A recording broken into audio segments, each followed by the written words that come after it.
In the late summer of 1348, a 15-year-old English princess named Joan left her home for the last time. She was embarking on a grand voyage to the Kingdom of Castile to meet her future husband, Prince Pedro.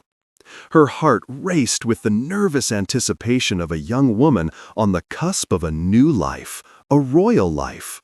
Her departure was a display of immense power and wealth. A fleet of 4 large ships, their holds laden with expensive furs, shimmering silks, and royal treasure. For her protection, she was accompanied by 100 of England's most skilled archers. This was more than a marriage journey, it was a diplomatic mission. After several days at sea, the fleet made a planned stop in the bustling French port city of Bordeaux. It was meant to be a brief ceremonial respite before the final leg of the journey to Spain. Princess Joan expected a grand welcome. But when the mayor of Bordeaux greeted her at the dock, his face was not one of celebration.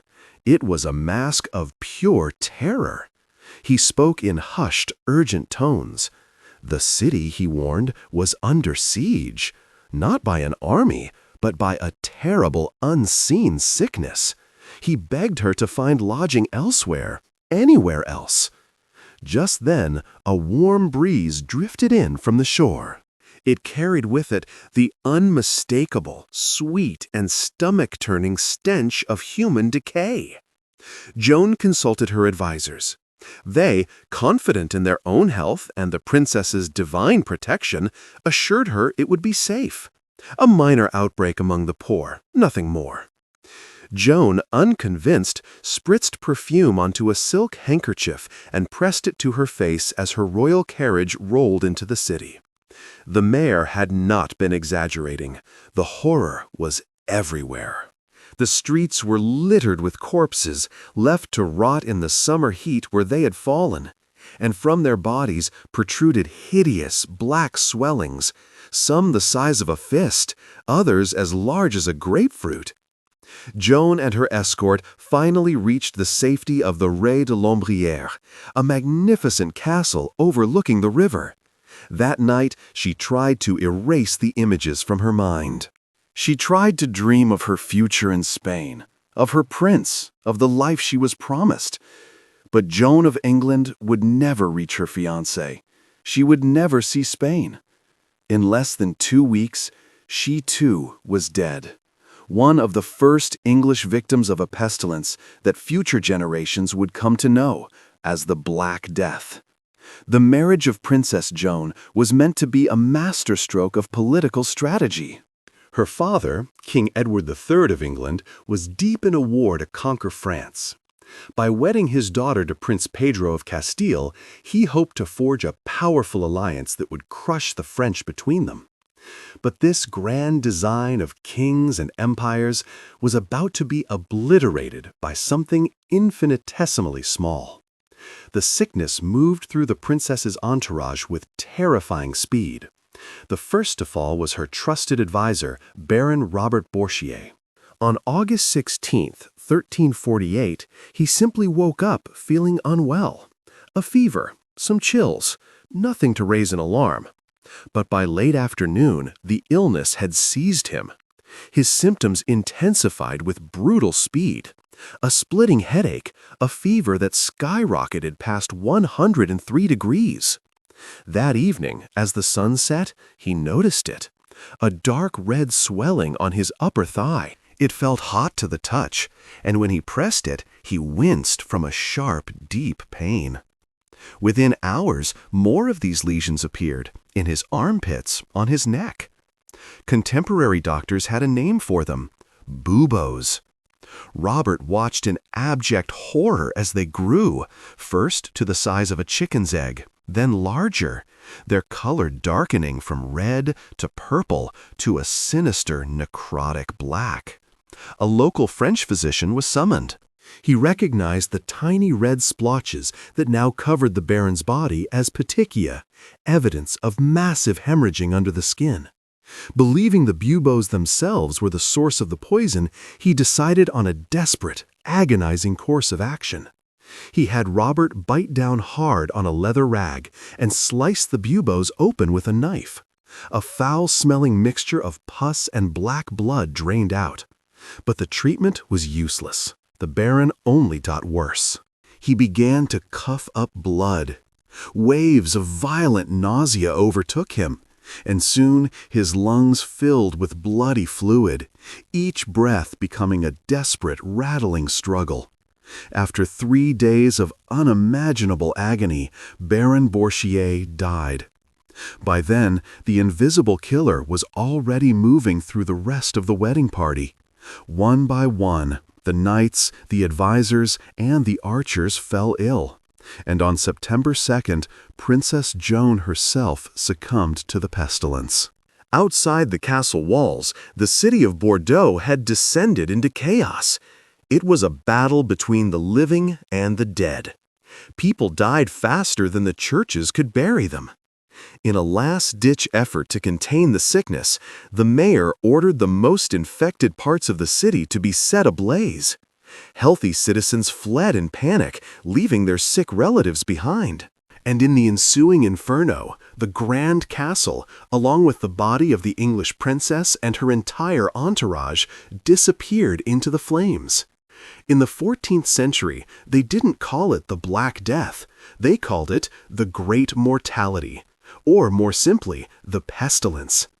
It seemed to appear from nowhere, a ferocious, unfamiliar contagion that struck with the speed and fury of a divine punishment. Rumors swirled about its origins. But what most Europeans did not know, what they had tragically forgotten, was that this was not the first time. The world had faced this killer before. We must travel back 800 years to the year 541 AD. An outbreak of a nearly identical disease appeared in the bustling Egyptian port of Pelusium. Even today, its ultimate origin is debated. Some evidence points to Central Asia, others to Africa. But we know that once it reached the shores of the Mediterranean, it spread like wildfire. In the spring of 542, it arrived in the greatest city in the world, Constantinople, the opulent capital of the Eastern Roman or Byzantine Empire. A scholar and historian named Procopius lived through the nightmare, and his descriptions are hauntingly familiar. It began, he wrote, with a mild fever. Within 2 days, buboes would appear on the groin, in the armpits, behind the ears. From there, the disease took different paths. Some victims fell into a deep coma, eventually dying of starvation. Others grew confused and paranoid, driven mad by a delirious fever. The plague, Procopius wrote, chose its victims at random. Some survived after being left for dead, while others perished despite the best care from the empire's finest physicians. The devastation was absolute. At its peak, Procopius estimated that 10,000 people were dying in Constantinople every single day. The disease claimed a third of the capital's population. In the countryside, crops rotted in the fields, creating a famine that killed those the plague had spared. The crisis crippled the Byzantine army, shattering the Emperor Justinian's dreams of reconquering the lost Western Roman Empire. This catastrophic pandemic would forever bear his name, the Plague of Justinian. After 4 months of horror, the outbreak in the capital subsided, but it did not disappear. It returned again and again for the next 200 years in at least 18 subsequent waves, killing an estimated 50 million people. And then, around the year 750, it vanished. For centuries, the Great Pestilence faded from memory, its records confined to a few precious manuscripts, hand-copied by monks and available only to a select few. The world forgot. But the disease was not gone. It was merely dormant, waiting. 600 years after it vanished, in the middle of the 14th century, the disease reappeared. Most historians believe this new, terrifying strain emerged from the vast steppes of Asia. The earliest known records of this outbreak come from a series of graves near Lake Issyk Kul in modern-day Kyrgyzstan. One tombstone, dated 1339, reads with a chilling simplicity, "This is the grave of Kutluk. He died of the plague with his wife." From Central Asia, the disease hitched a ride on the caravans of the Silk Road, the great artery of trade between East and West. Its destination was the bustling Italian-controlled port city of Kaffa on the Crimean coast of the Black Sea. It arrived there not just as a sickness, but as a weapon. In 1343, a Mongol warlord named Johnny Beg had laid siege to the city. The war dragged on for 3 years, until the Mongol army was suddenly struck down by a strange new illness, the plague. It ripped through their camp like wildfire. Johnny Beg, witnessing its terrifying power, conceived of a horrific new strategy. He ordered his men to load the infected, decaying corpses of their own soldiers onto trebuchets and fling them over the city walls. It was one of the first and most gruesome acts of biological warfare in history. The defenders inside Kaffa threw the bodies into the sea, but it was too late. The disease was inside. According to an Italian notary who witnessed the event, the entire city fell ill within days. In a desperate panic, the Genoese merchants fled the city by sea in April of 1347. But their ships carried a hidden, deadly stowaway. The plague was now coming to Europe. In September of 1347, 12 Genoese ships arrived in the port of Messina, Sicily. A contemporary chronicler described the scene. Most of the crew had perished during the voyage. Those still alive were specters of death, stumbling off the ships reeking of sickness, their bodies covered in black buboes. The Sicilians, horrified, quickly expelled the ships from their port. But again, it was too late. The disease already had a foothold. From there, the catastrophe unfolded. The exiled ships sailed along the Italian coast, seeding death in every port they visited. Other vessels from Kaffa had already infected Constantinople and Athens. Travelers carried it inland, on their clothes, in their breath. It reached Marseille in November. The following year, it arrived in Bordeaux, just in time to seal the fate of Princess Joan. The contagion was so absolute, it didn't even spare animals. A local English priest, Henry Knighton, wrote that 5,000 sheep had died in a single pasture, their bodies also marked with the black buboes. It seemed that anything with a pulse was vulnerable. Faced with this invisible, unstoppable enemy, civilization itself began to grind to a halt. There wasn't a town in Europe that was immune. As one Italian observer wrote, citizens did nothing but carry their friends to the grave. No one knew what caused the plague or how to stop it, but one thing was terrifyingly certain: the world would never be the same. The sheer scale of the devastation is difficult to comprehend. The mortality rate of the Black Death is estimated to have been between 30 and 60%. But in the crowded, unsanitary cities of the 14th century, it was far, far worse. In Venice, a city of 120,000, an estimated 72,000 citizens perished, a death toll of 60%. The Italian writer Giovanni Boccaccio, who lived through the horror in his native Florence, left behind a chilling account. He wrote, "Many dropped dead in the open streets, whilst a great many others, dying in their own houses, drew their neighbors' attention by the smell of their rotting corpses." Cemeteries overflowed. Mass graves, known as plague pits, were dug at every church. A chronicler described the grim process. Those who died during the night were bundled up quickly and thrown in the pit. In the morning, they took some earth and shoveled it down on top. Then others were placed on top of them, and then another layer of earth, just as one makes lasagna with layers of pasta and cheese. Faced with this apocalypse, human society fractured. Boccaccio wrote that the fear of death affected people in different ways. Some locked themselves away, hoping to wait out the storm. Others, in a fit of nihilistic despair, pretended the outbreak didn't exist. They roamed from one tavern to the next, drinking heavily, seeking pleasure in the face of oblivion. But not everyone who was exposed suffered the same fate. We now know there were 3 distinct forms of the plague, all caused by a single bacterium, Yersinia pestis. When the bacterium enters the body, it's captured and brought to a lymph node. Normally, white blood cells would destroy such an invader. But the plague bacterium is clever. It possesses a protein shield that makes it invisible to the body's immune system.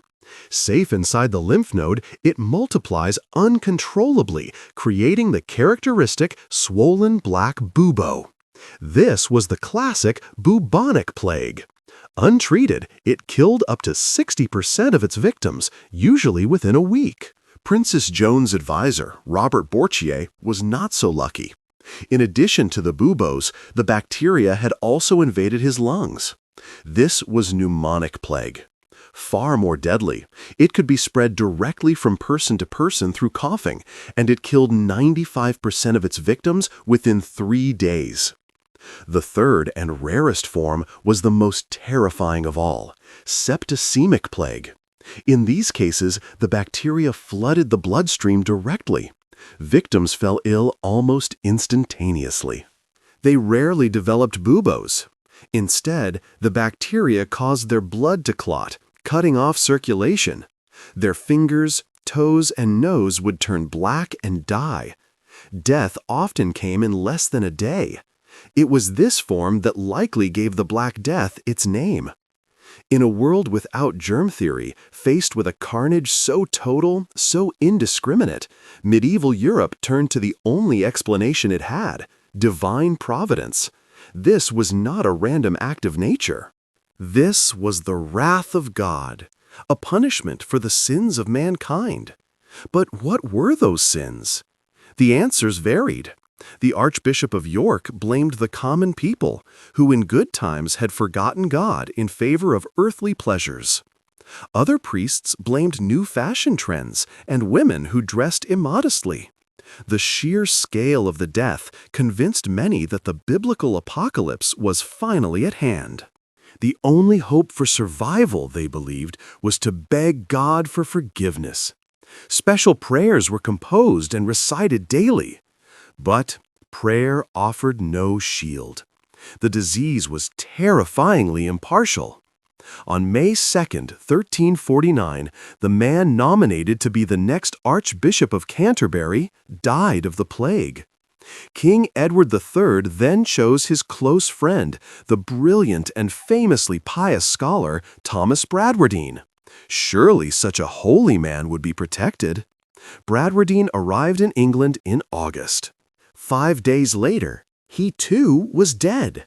The death of the new archbishop sent shockwaves through the population. If a man of such unassailable character could be struck down like the lowliest peasant, then why hadn't God protected him? What did it all mean? The Catholic Church, the unshakable bedrock of medieval society, began to crumble. With priests dying in massive numbers, many parishes were left abandoned. Some of the surviving clergy, succumbing to fear and greed, charged exorbitant fees for last rites or refused to visit the sick altogether. The previously untouchable authority of the Church was weakened, creating a dangerous power vacuum. And into that void stepped the extremists. The most notorious of these groups were the Flagellants. They were an organized sect of fanatics who believed the plague could only be stopped through violent, public acts of penance. Their processions were unforgettable spectacles of religious fervor. Hundreds of them would march barefoot from town to town, wearing white cloaks marked with a red cross. Upon arriving at a church, they would strip to the waist and whip themselves and each other into a bloody frenzy, using leather scourges tipped with sharpened metal. They believed their bodies were sinful and that the evil had to be literally beaten away. Initially, Pope Clement VI supported them. But when the flagellants began to openly defy church authority and incite violence against those they deemed sinners, he was forced to condemn them. For the few men of science who remained, this was all just superstitious nonsense. The only way to stop the plague, they argued, was not to pray, but to understand it. But understanding the plague medically was an impossible task. No one could agree on what caused it. While most accepted that the plague was ultimately sent by God, physicians desperately looked for the earthly, organic culprits behind its spread. Some blamed unripe food. Others believed that earthquakes had released poisonous gases from deep within the earth.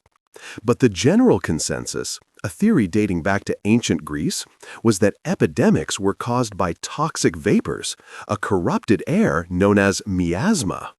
The prestigious medical faculty at the University of Paris wrote that this corrupted air, when breathed in, penetrates to the heart and corrupts the substance of the spirit. But where did this deadly miasma come from? In early 1348, King Philip VI of France commanded the Paris medical faculty to find a definitive answer. The doctors embarked on a great scholarly quest. They pored over the ancient texts of Greek physicians like Hippocrates and Galen. They studied the works of more recent Islamic scholars. And following the advice of Aristotle, they first looked for a cause not on the earth, but in the heavens. In June of 1348, they delivered their official verdict. The distant and first cause of this pestilence, they declared, was the configuration of the heavens.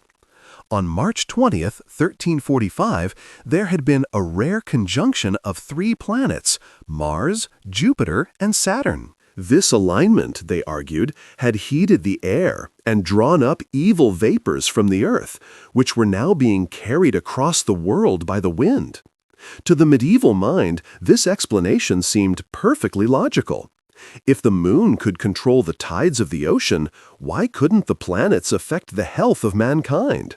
This grand astrological explanation greatly interested scholars and kings. But for the common person, the peasant in the field, the merchant in the town, they did not know or care if Saturn was the source of the plague. They were tired of burying their children. They were tired of watching their neighbors die in agony. They just wanted it to stop.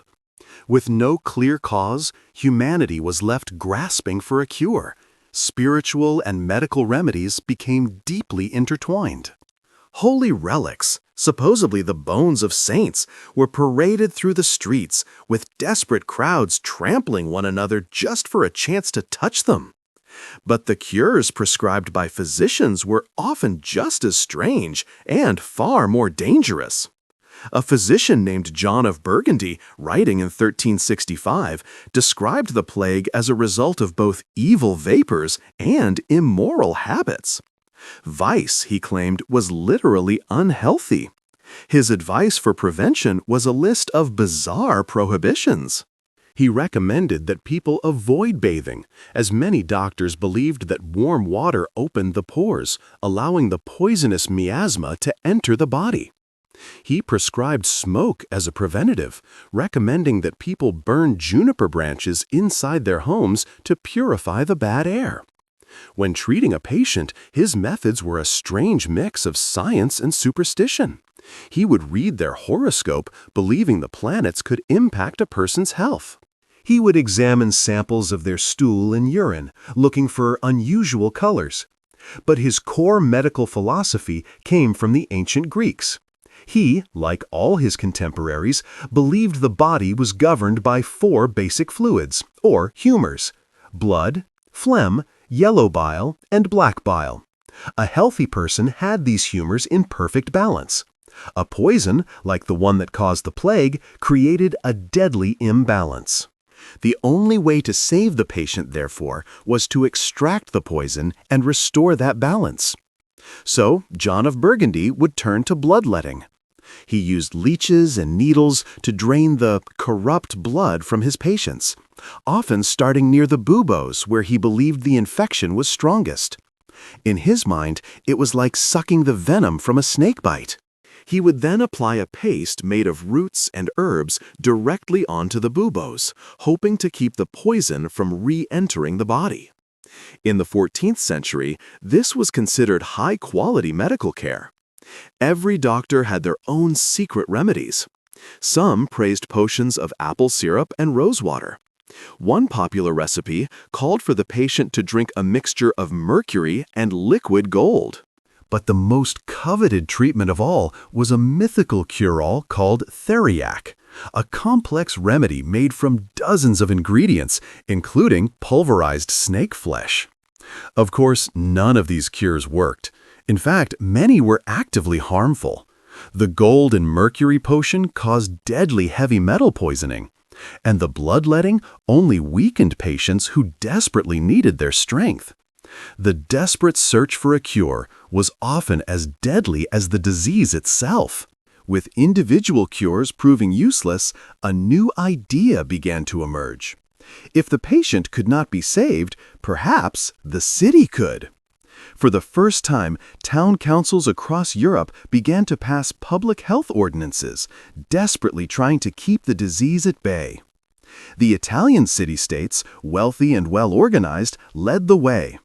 In May of 1348, the town of Pistoia decreed that no one from a plague-infected area could enter its walls, posting armed guards at its borders. Florence and Venice created Europe's first municipal health committees, tasked with the grim logistics of sanitation and mass burials. The Venetian Health Board enacted brutal but effective measures. Soldiers boarded every ship arriving at the port. If a single sailor showed signs of sickness, the crew was exiled, and the entire vessel, along with its precious cargo, was set on fire.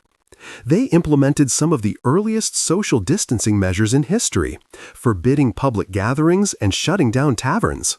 Then, in 1377, the Venetian colony of Ragusa, modern-day Dubrovnik, created the first institutionalized quarantine. City officials passed a revolutionary law. Anyone arriving from a plague-infested area had to spend 30 days in isolation on a nearby island before they would be allowed to enter the city. Other cities soon adopted the practice, extending the period to 40 days. The Italian word for 40, quaranta, gave us the modern word we still use today, quarantine. But these laws had a dark side.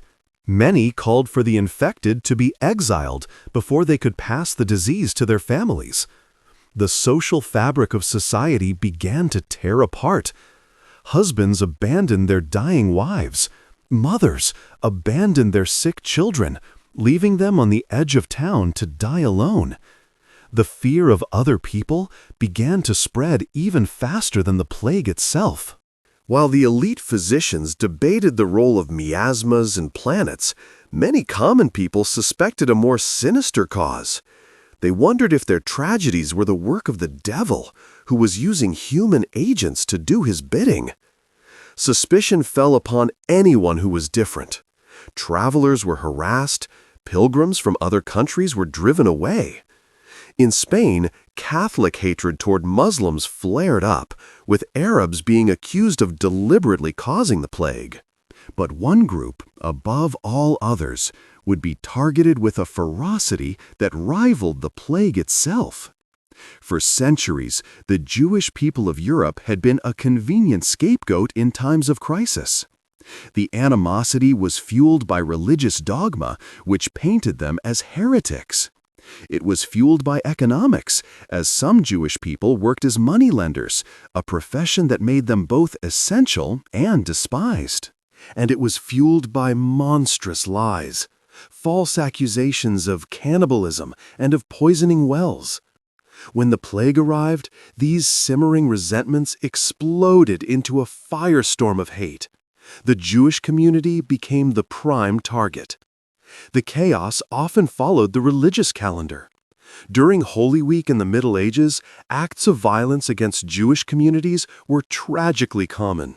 In the French city of Toulon, on Palm Sunday of 1348, the city's terrified residents, ravaged by the plague, blamed their Jewish neighbors for the pestilence. That evening, an angry Christian mob descended on the Jewish quarter. They smashed windows, looted homes, and murdered 40 innocent people. The violence spread, and it was fed by a new, terrifying conspiracy theory that the plague was not a disease at all, but a deliberate plot by Jewish people to destroy Christendom. In September of 1348, the Swiss town of Sion added official fuel to this fire. Authorities arrested a Jewish surgeon named Balavignus. They tortured him relentlessly until the agony forced him to confess to a fabricated plot. The official report, extracted under torture, claimed Balavignus was hired by a sinister rabbi to poison the public wells. Once they had the confession they needed, they burned him at the stake. This false confession was then copied and disseminated across Europe as fact. More supposed conspirators were arrested and tortured until they validated the story. As the lie spread, the massacres spiraled out of control. Germany was particularly ruthless. On February 14, 1349, in the city of Strasbourg, one of the worst atrocities took place. An angry mob, having overthrown the local government that tried to protect its Jewish citizens, dragged nearly 1,000 people from their homes to the Jewish cemetery, men, women, and children. They were stripped naked and burned alive on a massive wooden platform.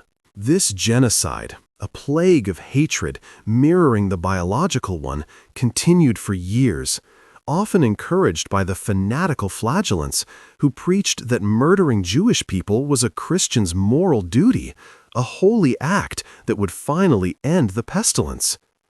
A few powerful voices did stand against the tide of brutality.